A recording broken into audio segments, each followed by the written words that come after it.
안녕하세요. 여러분, 오늘은 중국 스촨성에서 발생한 충격적인 사건을 이야기해 보려고 합니다. 믿을 수 없는 잔혹성과 엽기적인 행각으로 인해 많은 사람들에게 공포를 안긴 이 사건은 시간이 지나도 잊혀지지 않는 끔찍한 범죄로 기록되고 있습니다. 이 사건은 조용한 마을에서 시작되었습니다.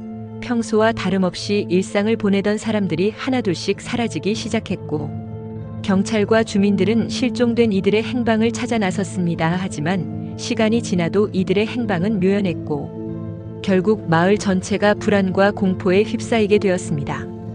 그러던 중 마을 한쪽에 있는 외딴 집에서 이상한 냄새가 난다는 제보가 들어왔습니다.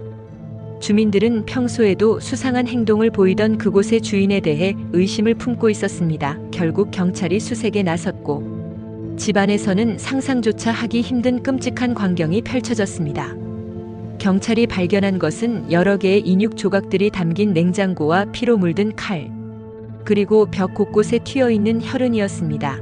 더 충격적인 것은 가스레인지 위에 놓여있던 냄비였습니다. 냄비 안에는 분명히 인간의 것으로 보이는 신체 일부가 끓여지고 있었고, 그것을 확인한 경찰들은 참혹한 현장에 말을 잇지 못했습니다.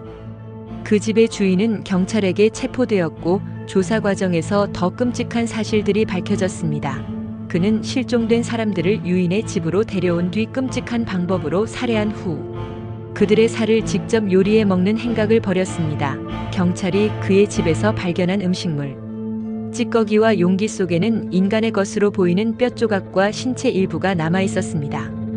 더 충격적인 것은 그의 범행 방식이 매우 조직적이었다는 점입니다. 그는 희생자들을 살해한 후 신체를 철저히 조각내어 일부는 직접 먹고 일부는 말려서 보관하였습니다. 경찰 조사에서 그는 자신이 요리한 인육의 맛에 대해 상세히 묘사하며 범행을 아무렇지도 않게 이야기했습니다. 그는 인간의 살이 가장 신선할 때 먹어야 한다는 믿음을 가지고 있었으며, 이를 위해 계획적으로 범죄를 저질렀다고 말했습니다. 그가 체포된 후 경찰은 추가적인 조사를 진행하며 더 많은 피해자가 존재할 가능성을 조사했습니다. 그리고 집 주변과 땅을 파헤치는 과정에서 더 많은 유골이 발견되었고, 이 사건의 실체가 더욱 충격적으로 드러났습니다.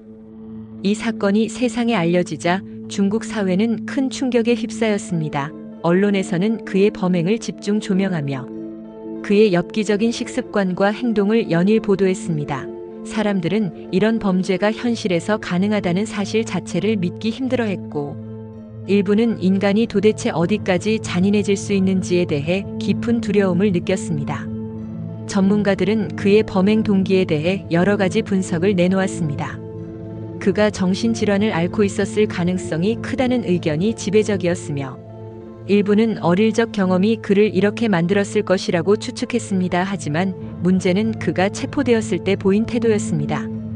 그는 후회하는 기색 없이 자신의 행동을 합리화하며 인간의 살이 가장 완벽한 음식이라고 주장했습니다. 사건이 일어난 후 법원은 그에게 극형을 선고했습니다. 하지만 이 사건이 남긴 충격은 단순히 범인의 처벌로 끝나지 않았습니다. 사회적으로 식인이라는 금기된 행위가 실제로 존재할 수 있다는 점이 드러났고, 이후 중국에서는 유사한 범죄에 대한 관심이 커졌습니다. 또한 사람들은 사이코패스와 극단적인 정신질환을 가진 사람들에 대한 관리와 대응이 얼마나 중요한지 다시 한번 깨닫게 되었습니다. 이 사건 이후 중국 정부는 이러한 범죄를 막기 위해 여러 가지 조치를 취했습니다. 특히 정신건강관리 시스템을 강화하고 사회적으로 위험성이 높은 인물들에 대한 감시를 강화하는 등의 대책이 마련되었습니다. 하지만 여전히 이런 엽기적인 범죄가 완전히 사라지지는 않았고, 우리는 언제 어디서든 또다시 이러한 사건이 발생할 수 있다는 사실을 잊지 말아야 합니다. 인간이 얼마나 잔인해질 수 있는지 보여준 이 사건은 단순한 범죄가 아니라 인간의 내면 깊숙이 자리 잡은 어두운 본성을 보여주는 사례 중 하나입니다.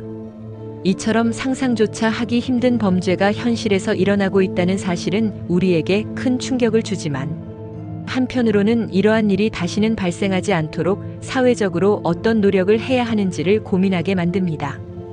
여러분은 이 사건에 대해 어떻게 생각하시나요? 이런 엽기적인 범죄를 막기 위해 우리는 어떤 노력을 해야 할까요?